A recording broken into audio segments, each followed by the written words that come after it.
Good morning students. आज का जो लेक्चर है ये है हमारा नया चैप्टर पे, और इस चैप्टर का नाम है फाइनाइट एंड इनफाइनाइट वर्ब्स। अब फाइनाइट और इनफाइनाइट वर्ब्स क्या होता है, सबसे पहले हम वो देख लेंगे। देखिए, जो सबसे इम्पॉर्टेंट चीज़ है इसमें कि जो भी वर्ब है हमारी, वो हमारा जो है सब्जेक्ट हो, जैसे कि सब्जेक्ट अगर नंबर है या पर्सन है तो उसके साथ अग्री करना चाहिए।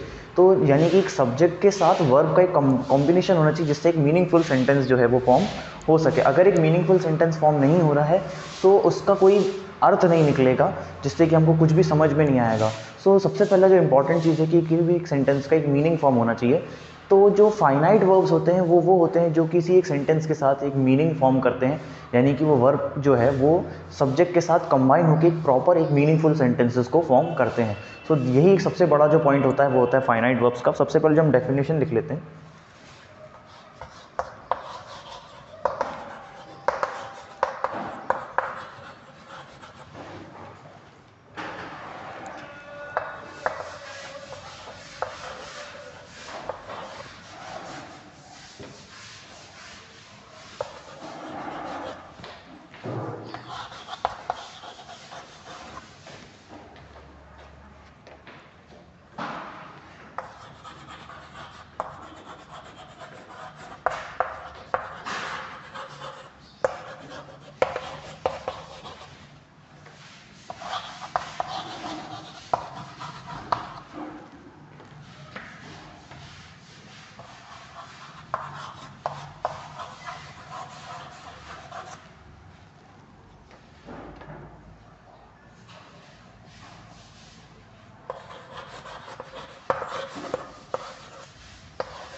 सो देखिए, सबसे पहले तो जो यहाँ पे जो इसकी डेफिनेशन है वो है a finite verb is bound by tense and must agree with the number and person of its subject. यानी कि जो फाइनाइट वर्ब होता है वो इस टाइप के वर्ब्स होते हैं जो कि टेंसेस द्वारा बाउंड होते हैं, यानी कि टेंसेस के द्वारा हम उसको बाउंड करते हैं सेंटेंस में। बाउंड करते हैं मतलब कि हम उसको एक रिलेट करते हैं सेंटेंस में, जिससे हम एक उसका एक मीनिंग फॉर्म कर सकें, यानी कि वर्ब जो है उसको हम यहाँ के सब्जेक्ट के साथ रिलेट कर सकें, यानी कंबाइन कर सकें।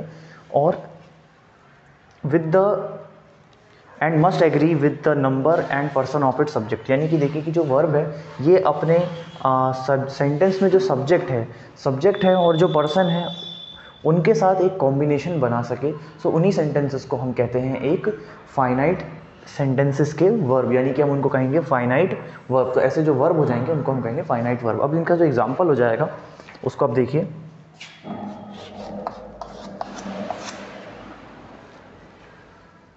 सबसे पहले जो एग्जांपल है ये है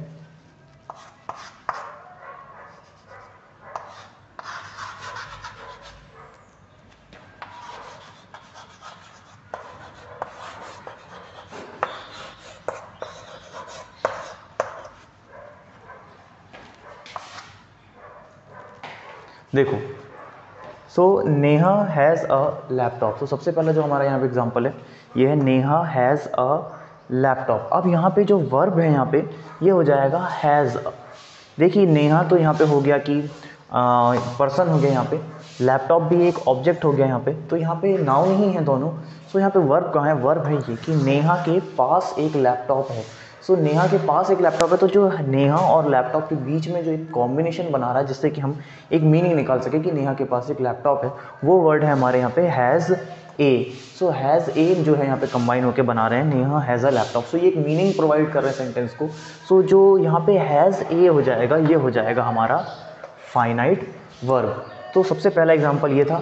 सो ये डेफिनेशन है और ये हमारा एक एग्जांपल है फाइनाइट वर्ब्स के लिए। सो इसको आप नोट कर लीजिए।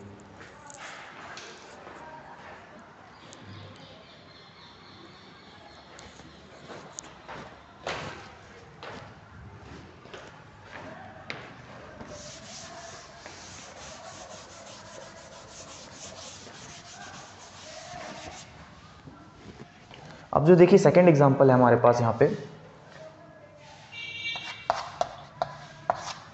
ये है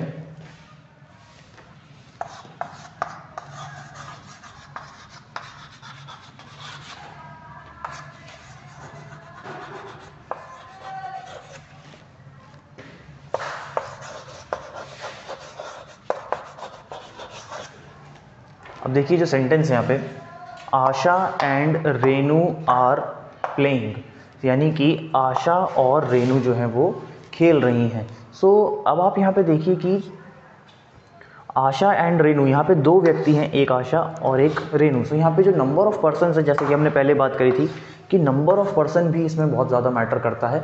तो यहाँ पे पहले हमने एग्जांपल में बात करी थी, नेहा हैज़ अ लैपटॉप, तो यहाँ पे एक ही पर्सन था।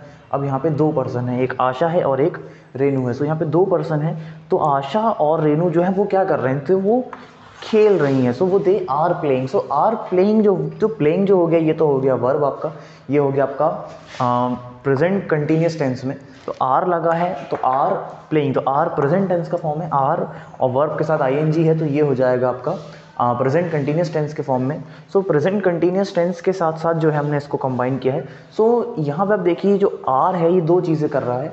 ये सबसे पहली बात तो इस वर्ब को प्रेजेंट कंटिन्यूस टेंस के फॉर्म में रखने के लिए हेल्प कर रहा है, और दूसरी बात ये है कि ये यहाँ पे आर से यहाँ पे दो चीज़ें बता रहा है कि ये यहाँ पे जो है दो व्यक्ति हैं, यहाँ पे एक व्यक्ति नहीं है, यहाँ पे दो व्यक्ति हैं। दूसरा माने कि अगर यहाँ पे आशा होता खाली तो आशा इज प्लेइंग होता, तो इसका मतलब होता कि यहाँ पे एक ही व्यक्ति था, लेकिन यहाँ पे दो व्यक्ति हैं, तो इसलिए हमने यहाँ पे आर का जो वर्ड है उसको हमने यूज़ किया है। सो यहाँ पे आर जो है ये रिप्रेजेंट कर रहा है कि आशा एंड रेनू, यानी कि यहाँ पे दो लोग हैं, और साथ साथ ये जो वर्ब है आर प्लेइंग, ये एक मीनिंग फॉर्म कर रही है, यानी कि आशा एंड रेनू आर प्लेइंग। सो ये एक सेंटेंस जो है एक मीनिंगफुल सेंटेंस में कन्वर्ट हो जाता है। तो आर प्लेइंग जो हुआ ये हो जाएगा इस सेंटेंस का फाइनाइट वर्ब। सो ये हमारा सेकंड एग्जांपल है, इसको भी आप नोट कर लीजिए।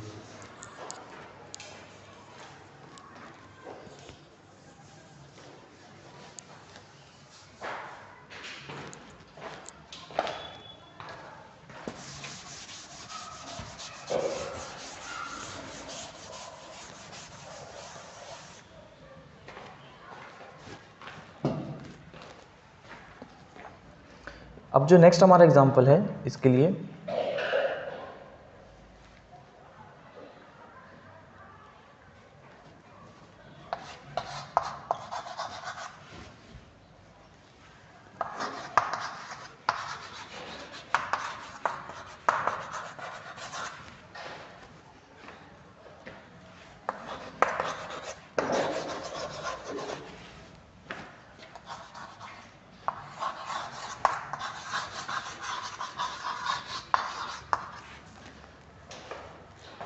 अनु is writing in her notebook. तो यानी कि अनु जो है वो अपनी नोटबुक में लिख रही है। तो अब आप यहाँ पे देखिए कि यहाँ पे जो वर्ब है वो वर्ब क्या है, अनु इज़ राइटिंग। सो यहाँ पे देखिए कि इज़ राइटिंग जो है यहाँ पे जो वर्ब हो जाएगा कि इज़ राइटिंग, यहाँ पे काम कुछ हो रहा है, यानी कि वर्ब यहाँ पे कुछ काम हो रहा है, तो उसको हम कहते हैं वर्ब इज़ राइटिंग, यानी कि यहाँ पे भी ये प्रेजेंट कंटिन्यूस टेंस के फॉर्म में है। अब आप देखिए कि यहाँ पे जो है पर्सन जो है ये सिंगुलर है, इसलिए हमने यहाँ पे इज़ का यूज़ किया हुआ है। So Anu is writing in her notebook. So यहाँ पे भी आप देखिए कि इज़ राइटिंग से जो है सेंटेंस में एक मीनिंग प्रोवाइड किया जा रहा है। सो इस तरीके से ये भी हो जाएगा आपका एक फाइनाइट वर्ब का एग्जाम्पल। सो ये थर्ड एग्जाम्पल है, इसको भी आप नोट कर लीजिए।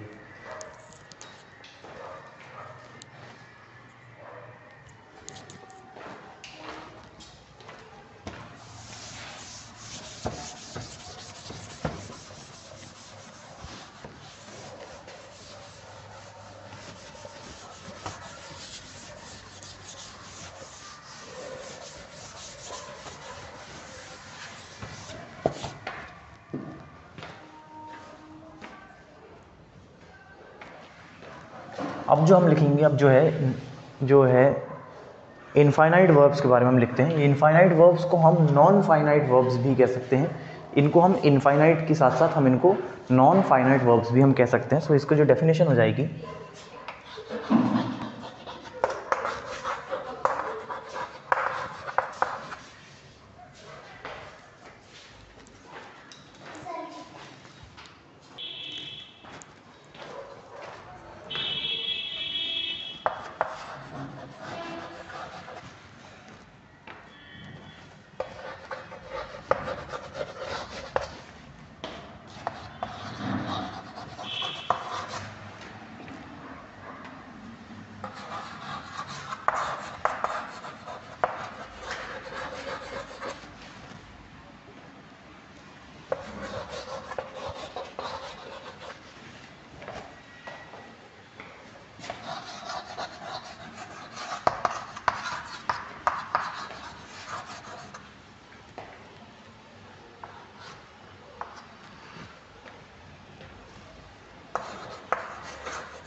सो देखिए, अब सबसे पहले जो नॉन फाइनाइट वर्ब्स होते हैं वो क्या होते हैं? Non finite verbs are not bound by the rules of the subject verb agreement, यानी कि जो अभी हमने जो कंडीशंस रखी थी फाइनाइट वर्ब्स के लिए, वो कोई भी कंडीशन को जो है नॉन फाइनाइट वर्ब्स जो है एग्री नहीं करता, यानी कि उसके हिसाब से वो बाउंड नहीं होता है। जैसे कि हमने कहा था कि वो सब्जेक्ट से बाउंड होना चाहिए वर्ब, और साथ साथ जो है वो टेंसेस के थ्रू बाउंड होता है। तो इस तरीके से यहाँ पे जो हमने जो फीचर्स हमने फाइनाइट वर्ब्स के लिए दी थे, तो ऐसा कोई भी फीचर जो है या ऐसा कोई भी जो रूल है उसको यहाँ पे अप्लाई नहीं किया जाता है नॉन फाइनाइट वर्ब्स में। ये ना तो आपका सब्जेक्ट जो है सब्जेक्ट वर्ब किसी के एग्रीमेंट के साथ ये जो है फॉर्म नहीं करता है। अब जो इसका जो एक सिंपल सा एग्जांपल हो जाएगा, देखिए जो एग्जांपल हो जाएगा इसका,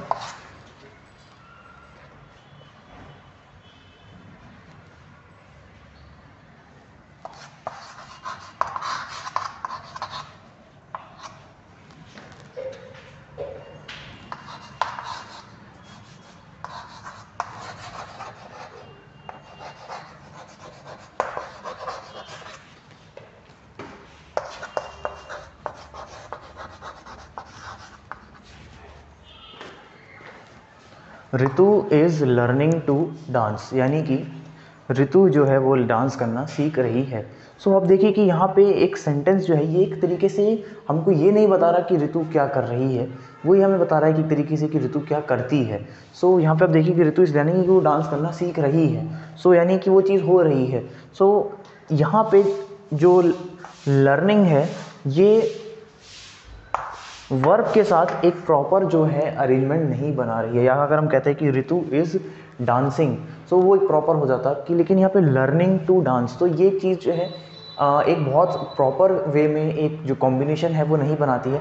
यानी कि ये पर्टिकुलर जो एक सेंटेंस है ये कोई बहुत ज़्यादा मीनिंगफुल सेंटेंस का जो एक फॉर्म है उसमें नहीं है, लेकिन फिर भी हमको कुछ ना कुछ इन्फॉर्मेशन देता ही है। यानी कि ऋतु जो है वो डांस करना सीख रही है, इसका मतलब ये नहीं कि वो अभी सीख रही है, यानी कि उसका सीखना जारी है, वो चल रहा है। सो ये एक जनरल फॉर्म में हमको सेंटेंस जो है इन्फॉर्मेशन देता है नॉन फाइनाइट वर्ब्स में। अगर ये फाइनाइट वर्ब्स में होता तो इसका मतलब ये होता है कि ऋतु इज़ डांसिंग, यानी कि वो डांस कर रही है, यानी कि वो काम चल रहा होता, लेकिन अभी ये काम बस होता है, हो नहीं रहा है। सो इस तरीके से जो फॉर्म होते हैं वो होते हैं हमारे नॉन फाइनाइट वर्ब्स में। तो सबसे पहले तो ये डेफिनेशन है नॉन फाइनाइट वर्ब्स की, और ये एग्जाम्पल है, इसको आप नोट कर लीजिए।